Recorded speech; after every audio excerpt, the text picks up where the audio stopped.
record this. Oh, yes. So thank you, everyone who has renamed yourself. I appreciate that.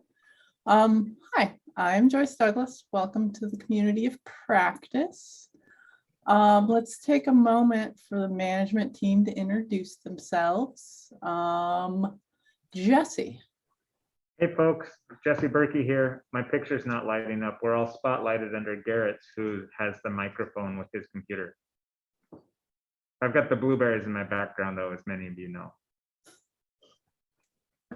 Perfect, thanks. You're welcome. How about Mary Jo? Hi, everybody. Mary Jo Erickson here, technical assistance provider for Eugene and Douglas and Coast and over there. Nice to see all your faces. Hi, I'm Terry Falkenstern, and I'm here at the U of O with the rest of the crew. And happy, what did we fall forward? Spring ahead. Just testing. Have more coffee. You keep changing the view on here, Garrett? I Thanks. did not change the view this time. Oh, it keeps zipping that. Garrett. Hey, I'm Garrett Weeb. I'm also one of the technical assistance providers.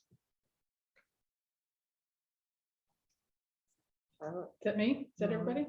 Hi, guys. I'm Charlotte Alverson, Director of YTP here at the U of O. Glad you're here and looking forward to spending some time with you. And then we have Michelle. Hello, everybody. It's Michelle Markle, YTP coordinator from VR. My camera's not working today, so you just see my name floating, but I see all of you. Nice to see you. Hi, everyone. I'm Sally Simich from Oregon Department of Education. Right, thank you. Okay, we're gonna start. Oh no, I'm spotlighted. I don't want to just stare at myself. We're gonna start with a few announcements. One thing is I got to go visit some of my sites, and speaking to people, it sounds like some people might have already done some intakes but not entered them into the YTP database yet. So if you have done any intakes with students where they're officially on your caseload, please enter them into the database as soon as possible. We have benchmark times that are due on March 30th. First, 31st. So if you could do that, that would really help us out and we would appreciate it. The next thing is OSTC. Hopefully you are all registered for it. It is March 30th through April 1st, and it's going to be online. There's also a social happening on the 29th. Not really sure what time that is, but it would be wonderful to see you all, and there will be some great trainings, and we're all working really hard.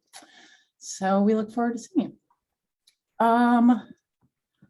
The next announcement is about Summer Academy, and the blank spot of Michelle is going to speak about this. Thanks, Joyce.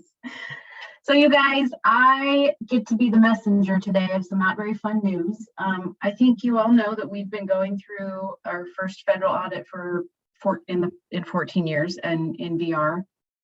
And one of the things that's being reviewed is how we're spending our federal dollars. And while we are not going to know the results of this audit for quite some time, months from now, one thing that our VR execs is they're not comfortable moving forward with having an in-person conference. So I am so sorry to be the one to tell you guys that Summer Academy is going to be virtual. And this is not a joke, it is real. And I know it's not what people wanted to hear, is not what I wanted to hear, not what I wanted to be saying, but I hope that we can rally the way we always do and give Joyce our attention today with the really good content that she's got. And hopefully just one more time here, be getting together virtually to, as we figure out what's going on going forward. So I'm sorry to be giving that news, but wanted to share it with you guys today. Thank you. And you will be getting a save the date for that very soon from your TAP. And you will also, registration will open around April 26th. So we'll let you know. Do you see a question in the chat? Really quick, we need to clarify that the social is Wednesday, March 30th from 5:30 to 7, not the 29th. That was when we Oh. were going to be in person. So Um, it's okay. We all want to be in person, but it is the 30th, and some really fun games and activities that are planned. There's raffle prizes that are going to happen. And they're actually using the platform of Cognitopia. So there's going to be some different rooms you can jump in and out of. So I hope you're all able to join us. Last year we had about 100 people and it was awfully fun. So hopefully you'll be able to join us for that. Sorry, I hated to break in on you. Oh, no problem. Thank you Okay. very much, because I had it wrong on my thing. There is a question on whether it is because of the audit. Yes. Okay. Yeah. Yeah. Thank you. I just So- don't think that, I'm having a hard time making the correlation why the audit is stopping us from being in person. Is anyone else there or is it just me? They're reviewing the way that we're using the federal dollars, Lane, is all, and we don't have direct concrete answers, yeses or nos, but that's where we're at right now today. And we needed to make a call sooner rather than later, just because of the reserving the space and putting down deposits and all of that kind of stuff.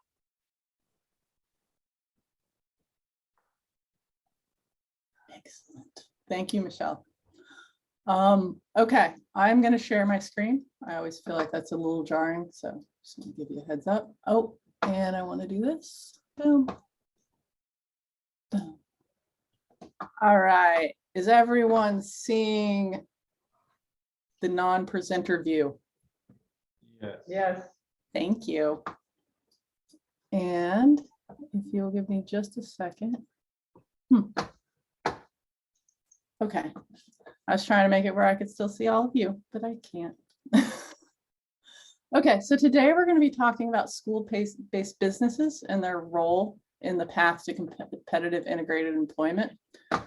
And this is a bridge you may remember from a previous presentation. This is a very interesting bridge in China. And one of the things is it's got all these different paths to get to the same place. And so it's important to remember that each one of our students takes a different path, but the ultimate goal is to get them to competitive integrated employment. So just real quick to define competitive integrated employment, it is full-time or part-time. Oh, sorry. And it includes self-employment. It shouldn't be paid at anything less than minimum wage and not less than the pay rate paid by employers for the same or similar work done by employees without disabilities. So basically the same as Hey, their peers. Yes. hey, Hey. Hello? hello. Who's talking? Are we good? I'm Yeah. sorry. I can't see all the lovely people. Okay. And it should be eligible for benefits provided to other employees. So benefits even include, Social Security and Medicare being taken out, those tax things. So just similar to other employees. And it has opportunities for advancement that are similar to other employees in a similar position. So one of the things why there's a focus on competitive integrated employment is because it's the right thing to do. But also in Oregon, it started out, the focus on it started with a lawsuit, basically, Lane versus Brown. I'm sure many of you have heard about it. So what happened is there was the lawsuit and then it turned into a settlement. And the settlement's going to be coming at the end of June of this year. And because of all of your hard work, we've been able to improve transition services for students in Oregon. So thank you. So Lane versus Brown, it's a class action lawsuit. And it basically said that Oregon was violating the Americans with Disabilities Act by segregating individuals with disabilities into sheltered workshops. There were little or no interaction with non-disabled peers. Some of you may have seen footage of this. Basically no advancement, just kind of siloed, basically, with no chance for advancement. So in 2015, they called for the workers in these sheltered workshops to receive jobs in the community at equal pay. So 7,000 Oregonians received services to help them find community jobs. And it allowed employment services to include at least 4,900 youth who are exiting school. So that's kind of the shift of, we're trying to get the students prepared so that when they become adults, they can go into competitive integrated employment. And that's the work that we're all doing. I found this wonderful video. This is Paula Lane, and this is her speaking about why there was the lawsuit and what she wanted to get out of it. So here we go, hopefully. Go.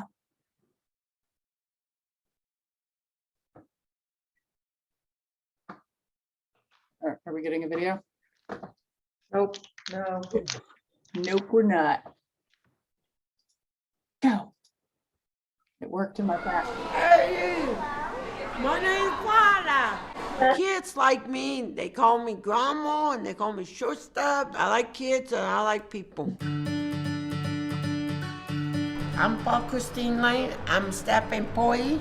Paula is part of the Portland Children's Museum family. I enjoy working with Paula because she comes in with this great positive energy every single day. I've been here. I like it. I do a lot of things here.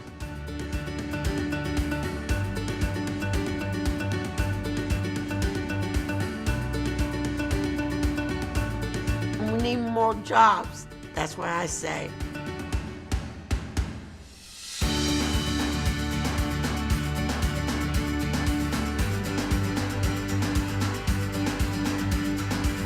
I told the judge we need more jobs. People didn't have jobs.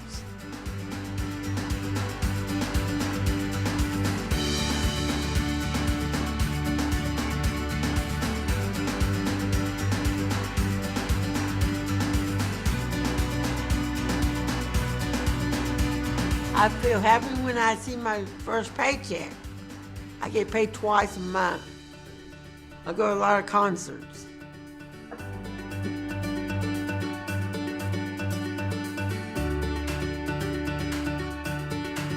It makes me feel better I got paid.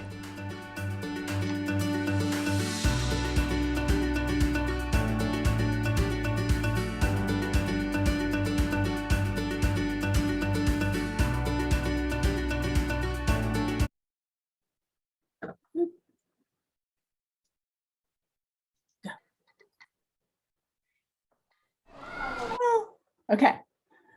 So that's just a little reminder. That's what we're all working for. Is we're working to get our students ready for competitive integrated employment. And so there is this lovely flow chart. Oh, we went too far again. I don't know why it clicks on that. Okay.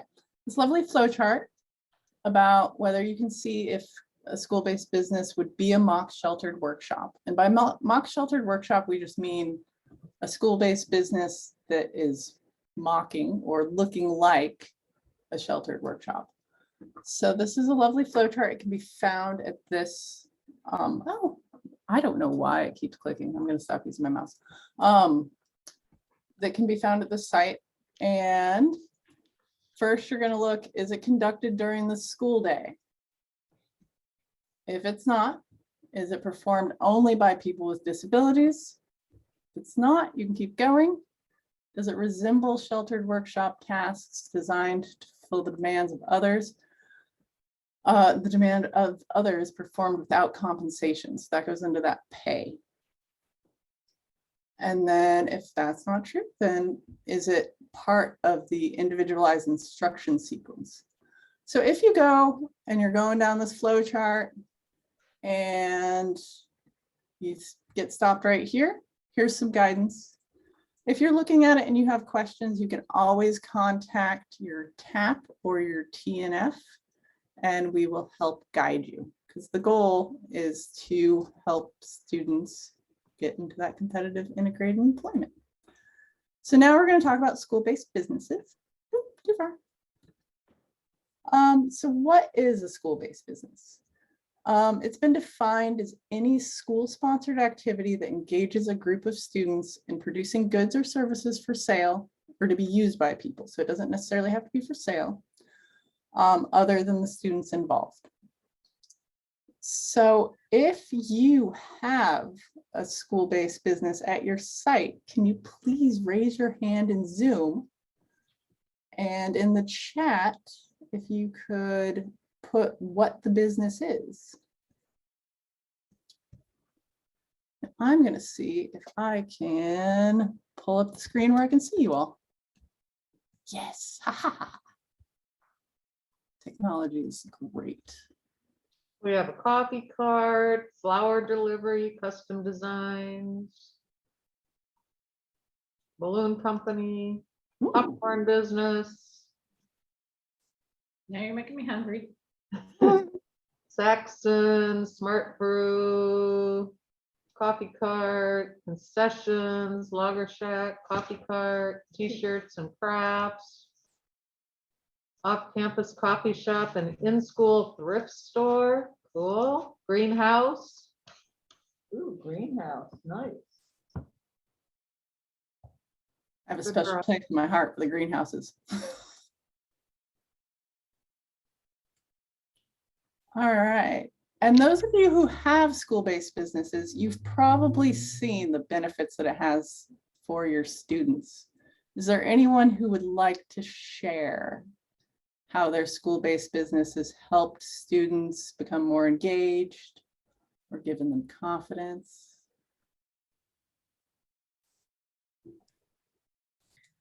I would just say from our concessions, we've had a lot of students be able to go out and get hired just because of their customer service and their cash register skills. So it's helped while they're in school, but it's definitely been a gateway to getting them into a permanent job. Excellent. Thank you, Beth. Anyone else? Got another one in there, candies, buttons, and magnets. Oh, Candles, not candies, candles, sorry. somebody else. I know, sorry, Quinn.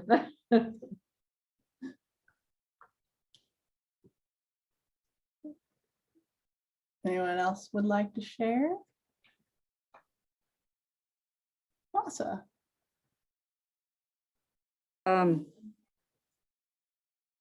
I know that for our popcorn business, we have regular gen ed students working with our YTP and our SPED.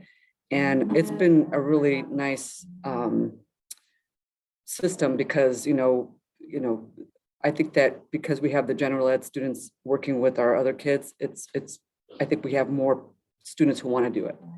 So it's not, so everybody, it's open to everybody. And I always have students coming up to me and saying, hey, I want to work on your popcorn stand. And so it's more of a popcorn club instead of a business. We call it a club. So, we make it fun. Excellent. Thank you. Anyone else? Our coffee cart right now is actually in limbo, well, in storage actually, right, Megan? Because we are going through a major remodel at our high school, but when it is up and running, we have regular ed kids that are peer tutors that actually help our students. And we've had it running for about 26 years now. And it's a great opportunity. We've had kids learn some wonderful, wonderful skills that they have actually taken out in the community and able to, like the other person said, I'm sorry, I didn't grab your name, but have taken out and able to get jobs in the community and learn cash handling skills, customer service skills, just some amazing skills that they were able to get jobs in the community and actually keep jobs because they've learned those skills. And we actually also run a greenhouse in our transition class that we were hoping before the remodel to actually be able to start modeling a program that we had about 30 years ago to be able to start selling plants to the community. But after this remodel, that's what we want to continue to start doing. We are still using the greenhouse. It's just very limited. Wonderful, thank you. And one of the things I found, because in my previous role, I ran a school-based business, is you get to see that more authentic student skills. Like I had a student who never showed up in the morning for his, for school, basically, never showed up. He worked for me all summer. He was there at 8:30 on time every day. And his teacher said, well, how do you get him to do that? And I said, I pay him and I will fire him if he doesn't show up. That real authentic experience kind of gives you that perspective of the student where maybe they don't care about school, but they really, really care about a paycheck. I have another one, a student who had a very colorful use of language. He went a full week without me hearing him say anything inappropriate. Maybe he did, but I got to call his mom and say, hey, he went a full week. And she was so proud of him. It was amazing. And so it proved that he had that capacity to censor himself and be appropriate. And then I could call him out in the classroom and say, hey, I know you can do this. So those kind of authentic experiences are wonderful. Anyone else want to share? I was going to jump back in again. I'm sorry. I think another big thing is you get to know the real student, like kind of like what you were saying. You know, I can go into them, pull them out of a classroom and say, so what are you thinking about life? And it's really hard, but when you're in that work setting, conversations just naturally happen. And it's so much easier to get to know them and to work with them and help them see their future in that type of a setting. Absolutely. I had students share stuff with me, weeding a bed of vegetables that I don't think they would have ever talked about if we were sitting in school. Sometimes, Joyce, we don't want to know what they want to say, but you're right. I totally agree with you. Well, even in that situation, because it's a work experience, you can say, well, that's not an appropriate thing to share at school with your boss, and I'm your boss right now. And that's a good lesson for them also. Well, and we use that many times. We would say, is that work environment? Is that a work environment share, or is that something you share with your friends outside of school? Exactly. Becky says there is magic in shoulder to shoulder work. Well, I like that. Yeah, that is nice. Wonderful. A lot of situations. Yeah. Anyone else? I don't want to cut you guys off.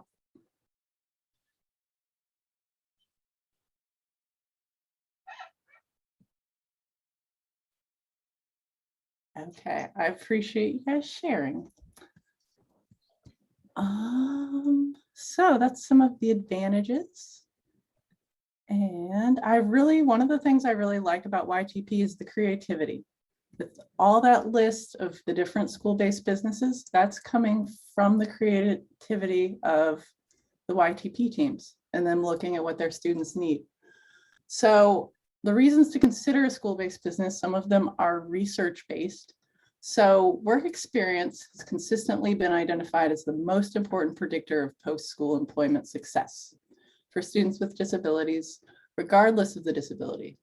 And many of us probably had a job in high school, and getting that work experience before you get out of high school, at least for me, was invaluable and gave me a perspective of how the world worked and helped me become a more mature human being. So providing those experiences to students is a wonderful thing to do. Things from the YTP manual of why you might want to consider starting a school-based business is the local community doesn't have the business or industry base to provide students with adequate work experience. I can think of an example, looking at like Mary Jane. You're in a very, very tiny, tiny town that might have one coffee shop and one beauty shop and not too much else. So you're not going to put all of your students in that one coffee shop because there's just not the capacity in your town. So that might be a really good reason to think about starting a school-based business. The other thing is maybe you have students that need instruction that's more closely monitored. You know, you're not ready to go and send them into that business that you've worked so hard to develop a relationship with because you're not sure whether they're going to blow out or whether they can handle their colorful language. So it's a nice way for those students who need that more intense, more one-on-one work. And if you are looking at it, there are so many resources for school-based businesses. If you just Google it, it's great. Other reasons are kind of the stuff we've already talked about, is it increases student engagement, provides an opportunity to work with students outside the classroom, that shoulder to shoulder. Love that little statement. And it helps build employment skills in an authentic setting. A student might not care about math, but they're going to care about how to make change if that's part of their job. It allows the YTP team to assess students' pens, their preferences, interests, and needs, and develop soft skills in the work environment. So a student might not know that they don't want to do super detailed work, that they would rather do customer service versus being really careful to put things together. Those are the kind of things that your students can learn from that experience. And then it's really just great PR for your YTP also. It creates more visibility within the school. And then you can also partner with community partners, and it gives your YTP visibility in the community. For my program, we had a farm stand downtown. And so everyone, we were next to the district office, it was downtown Springfield. Everyone knew Springfield YTP was doing this. And so that was a nice PR kind of thing within the community. And then there's also, you know, you can do a presentation for your school board, and it gives a very tangible vision of what YTP is doing. I will do a word of warning with this is sometimes there's a danger of your YTP just being defined by your school-based business. It's very important to make sure that finding students employment and that is your actual job is communicated to your school staff. I see Corey shaking his head. Is that related to, you got any comments on that? It does, it gets to a point where, you're looking and trying to expand your school business into your community. I think that's the biggest part, is making sure that those kids are doing the tasks that any coffee shop in your town, or I mean, you're just saying a small one, it'd be a little bit harder, but any of the coffee shops in town would be able to pick up your kid and have them work. So you're really building and expanding their skills to help your community. Excellent, thank you. While we're paused, anyone else got anything they want to add?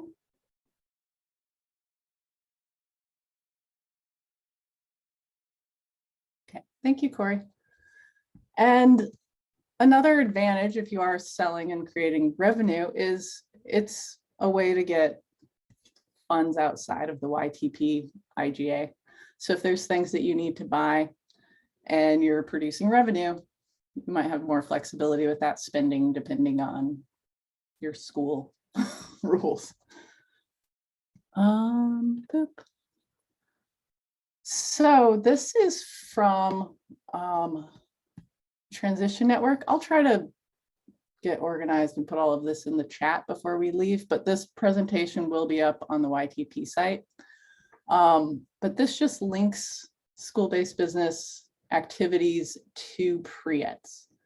So job exploration counseling, they can look at different ideas if they're working to develop the school-based business.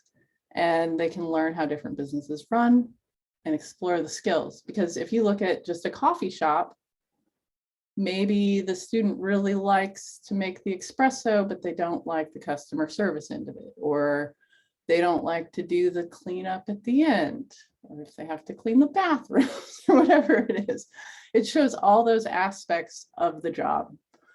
And then post-secondary enrollment, they kind of get an awareness of the wide range of career pathways and look at the labor market. You know, you get to, if you have it set up right, you're talking about kind of what are the opportunities within your community and what kind of jobs they can get.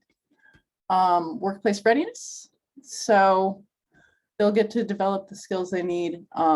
Communication, financial literacy, problem solving, teamwork, because none of these businesses run just with individual students.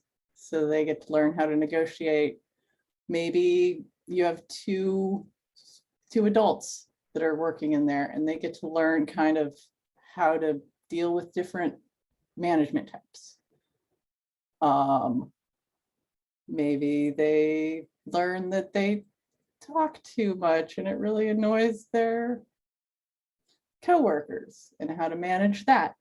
You know, you get to see those skills in a real setting. And then instructions on self-advocacy. They get to learn leadership skills. So it's nice to have, when you set up your school-based business, kind of have where students can advance within that business. And if they get to mentor, train another student, that gives them those leadership skills. And they also get to learn how to accept criticism, you know. I always told my students that any criticism that I gave them was because it was my job to make sure they didn't get fired. And they might have a boss that might not tell them, you know, boss might not say why they're getting fired. I'm going to sit down and explain it to them in a very kind manner. And then maybe I won't fire them, give them another chance to improve. So that's just a kind of nice bonus. And the students get to work on goal setting, and they can self-monitor. As much as you can involve students in the day-to-day operation of the business, the more valuable it will be. And the more decision-making you let them have, the more valuable it will be. Oh, I just lost all you guys again. Okay. I would be remiss if I didn't throw in a word of warning. So just from my own personal experience, and some of you might also have this, is school-based businesses can become, they're very time consuming. There is a possibility that it would just, think of how much time it takes to run a business. So you, as a transition specialist, you kind of need a team around you. You need to make sure that it's manageable, because the school-based business is just a tiny bit of what you're doing. You know, it's your entire goal is that competitive integrated employment. So staying focused on that and making sure that you're managing your time and keeping yourself sane, and being able to help students through the entire process. Just like any business, it's important to build and grow it in a way that's manageable. Sometimes we get really excited and we start something, and then there's way too many orders. The coffee shop gets too busy. They signed up for too much catering. And you're sitting there at 6 o'clock at night trying to do stuff for a business, when really the goal is to have the students run it. The other thing would be, sometimes bureaucracy is difficult. Some of you, keep going with coffee shops, but if you look at a coffee shop, anyone want to throw in some of the bureaucracy end of it that you might not think about?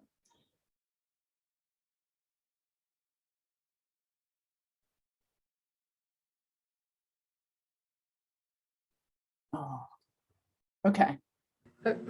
I was just going to say, we had trouble when we did that a little bit with the nutritional value and sugar in coffee and things like that, just because of the rules in this school, the lunch program and all that, it ends up getting caught in that. That's a good point, and I forgot about that being part of it. Anyone else?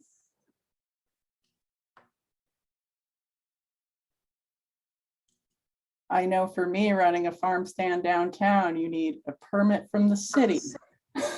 You need which requires a whole bunch of stuff. You need an ag license. You need so much stuff that you just wouldn't think of. So just be aware. Getting supplies like the cheapest for a coffee shop, like you're trying to make a little bit of money. So like everything here in Eastern Oregon is at least an hour away. So it takes time to get supplies for your students to be able to work. So some of that you don't really think about, all just making sure that the business runs smoothly, that you're doing a lot of the little pieces.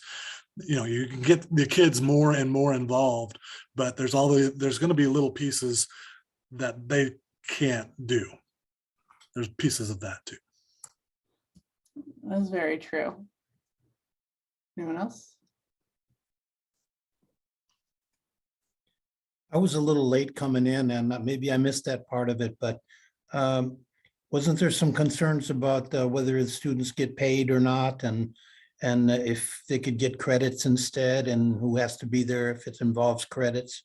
Did I miss that? You did, and I will real quick. There is this lovely flow chart. And when we get to kind of the discussion and questions, I will make a point to put these links in the chat. But this is a flow chart. And if you have questions about that, you can ask your technical assistance provider and we can lead you to this information. Great. Did that answer Thanks. it? Okay. And this whole presentation will be on the website. The other thing is, you need your entire district basically on board, because to that discussion of paying students, you need to have your finance department and your admin and your human resources and the staff kind of all on board with this. And if you're looking at giving your students credit, that's a whole nother thing. One of my lovely site people are working on the idea of having work experience be for credit. And I'm sure if she felt like talking, she could talk about all the bureaucracy with that, but I won't call her out. But just knowing that and knowing kind of how to navigate that system. Do you want me to talk? I don't mind talking and sharing. We just started working with our school, talking with the administrator and just trying to see how we could take some of our summer internship work experiences and in our small, tiny community and turn those into a possibility of a class for job, like release. What is that called? Technical word. I guess job release, or anyways, during the school year, and the kids would actually get credit for that. So we have come together a committee, brought together a committee.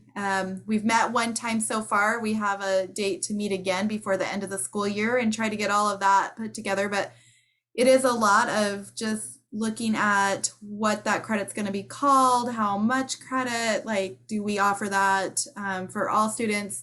With the work experience, it's kind of already offered for our seniors. So the seniors are able to do that anyways. And so it's already there.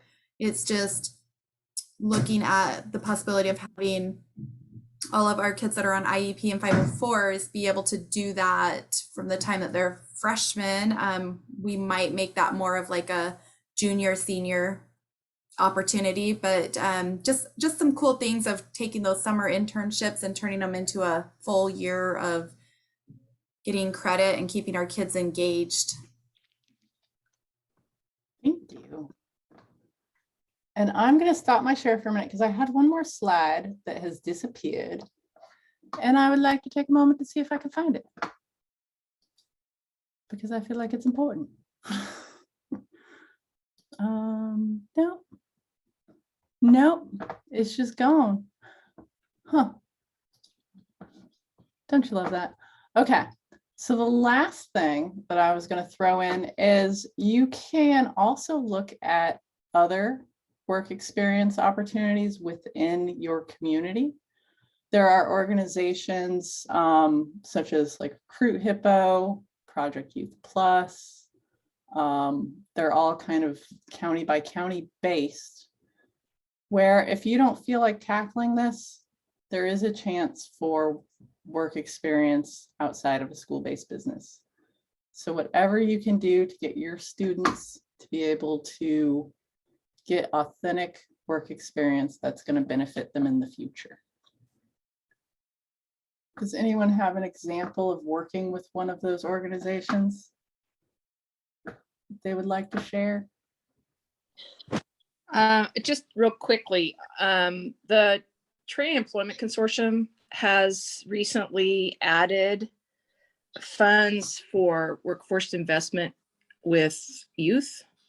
And so checking in with them, I know ours is out of LeGrand. I'm in Wallowa County, so it's an hour from us, but they are able to set up internships that are paid, whereas with traditionally with voc rehab kids, that isn't going to be an option right away, but it is something that you could maybe check in with your local Training Employment Consortium, because they do have funding specific to that now. They didn't a year ago, but they do now. So that would be an agency to consider. And what did you call that? Training and Employment Consortium, and it's through DHS business offices. Usually could tell you where they're located. They're different in every area. Corey might be able to tell you more because he probably works with them more than I do, but they should be in every county. Like ours is at our WorkSource. So Yeah, they're tied with WorkSource. Right. Thank you. Thank you. And we still have 14 minutes. So are there any questions?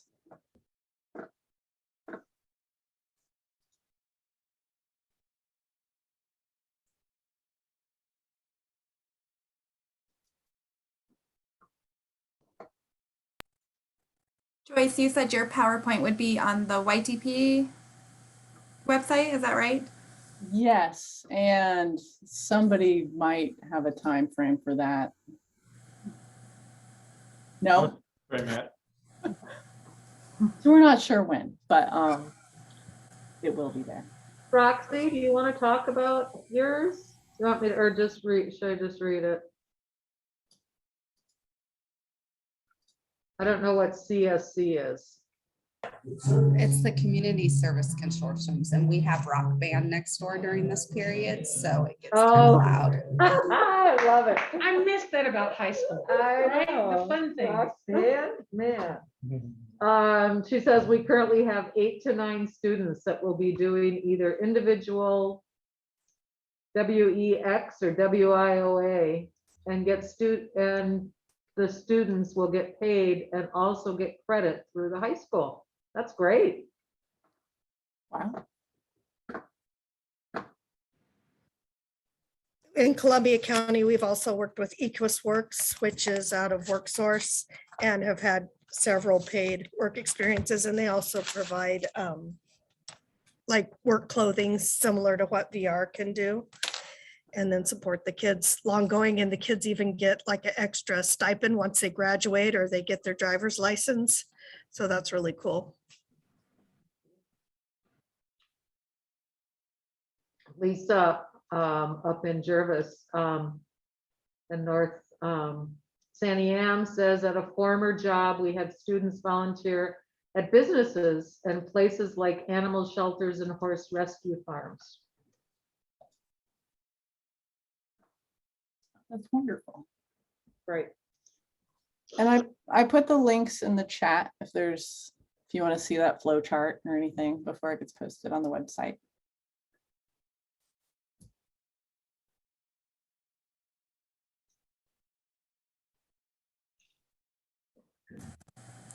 Joyce, I had one question. I was wondering, has anybody had their school-based business where they actually, did they pay the students individually, or did you put it in a group fund through the school, or how did that work?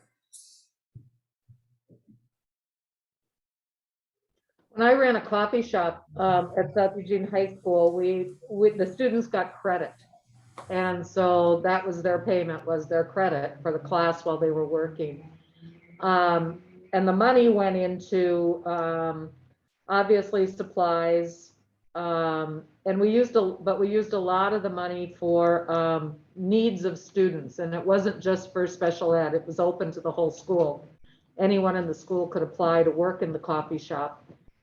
And we used that money if there was an emergency, somebody needed a yearbook, somebody needed, you know, clothes for something, we did about, I think, 3 or 4 $500 scholarships for students to go on to, it was awarded when the whole school did their awards celebration at the end of the year.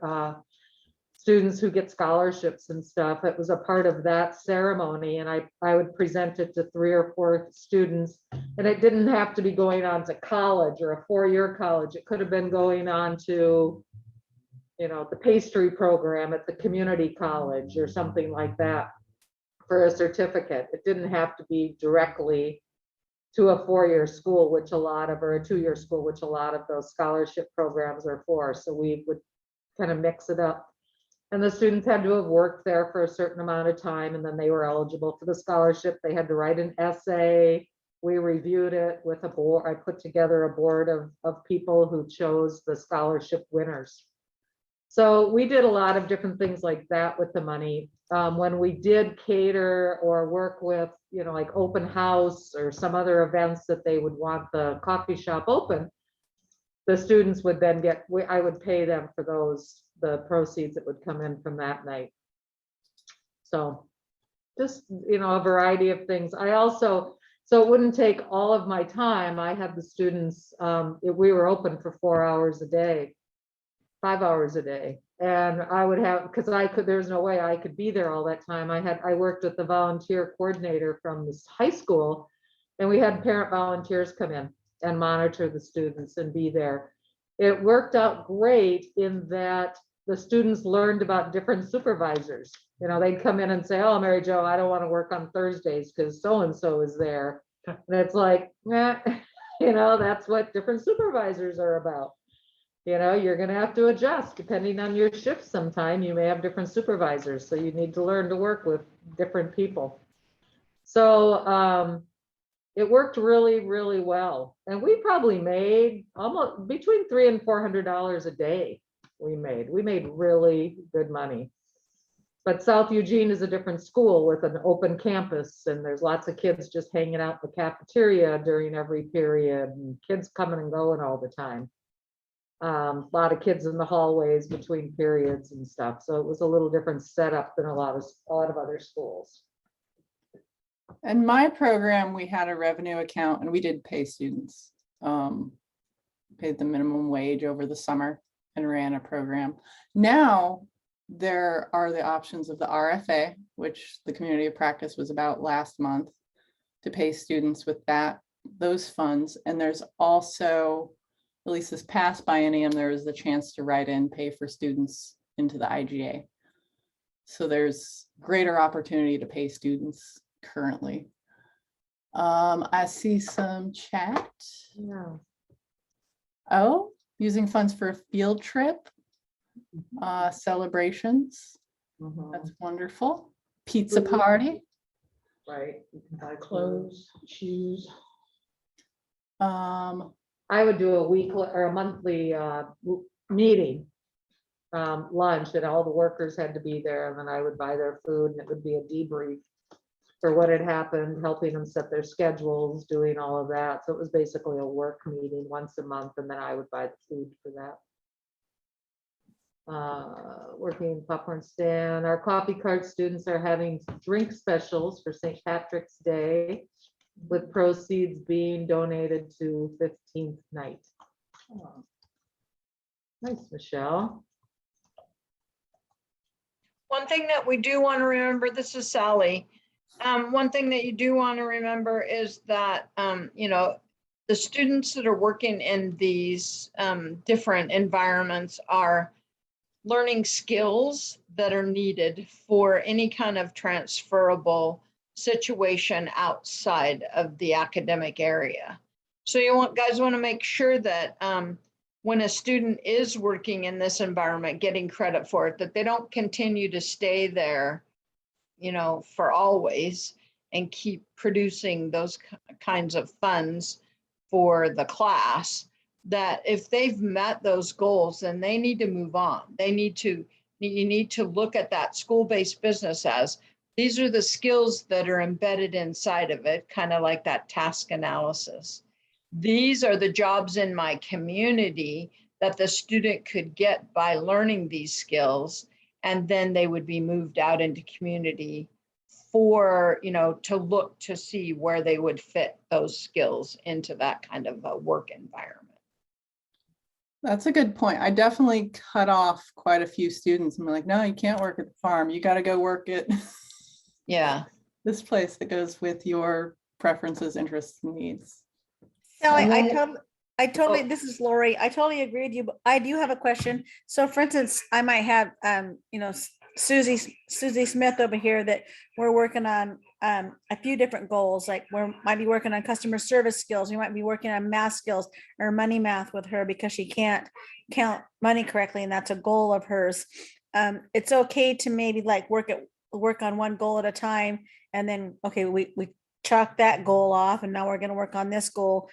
And she might need to stay in there maybe 2 years. That's still okay, right? well, it's definitely okay, as long as it's part of their instructional sequence, right? But you want to make sure that you're not just holding them in there because they're one of your best workers and they're raking in the dollars for you. And so you can purchase more items. I mean, the best way is if you could pay them, you know, and then, but we are inside a brick and mortar. I know people are trying to figure out how do we teach these skills. And so therefore credit can always be an option. But in the sheltered workshop environment, one of the biggest complaints was people got there, became good workers. They never got to leave. They learned skills. They were a part of that sheltered workshop and they didn't want to let go of them. They didn't want to move them out into community. So a lot of the transformation grants that came out helped those workshops see that people could come inside of the workshop environment, could learn things, but had to move on, couldn't stay there forever. So I heard you, I'm sorry, I heard you say something about credit. We do give our students credit. Okay. So we do give our students credit, and we are still trying to work on paying them as well. That's one of the things that we are still working on.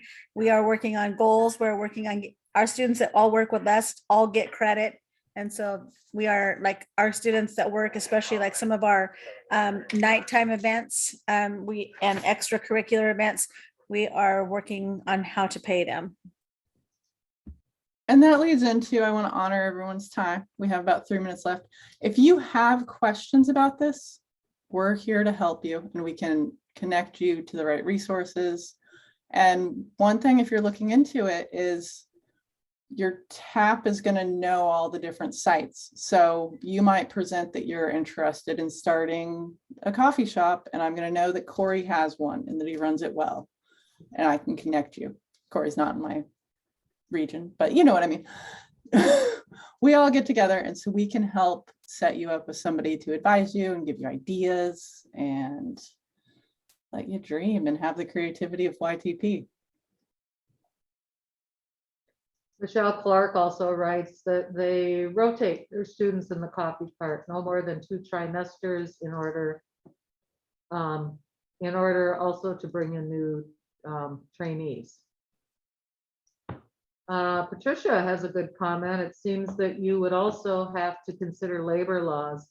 If the student is not paid, that is considered an internship or volunteer and would have a limit on the time a student could participate. Yeah, and then there's BOLI. There's a lovely BOLI form you have to fill out if you're employing somebody under 18. It's a lot of nuances. You learn a lot. Mhm.